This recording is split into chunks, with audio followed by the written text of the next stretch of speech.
কাকা পিচটা কেন লাগানো হচ্ছে এটার? এর জল যেতে কারণে মানে জল ঢুকবে না তাহলে? ঢুকবে না।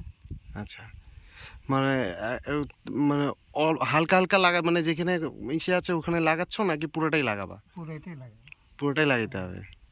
পুরা। পিচ লাগাইলে কি মানে মানে সেফ থাকে নাকি? হ্যাঁ, সে নিচে কাঠটা ক্ষয় হয় না ক্ষয় সহজে? হয় না। হ্যাঁ, ক্ষয় আহ, হয় না, জল পার হবে না। ও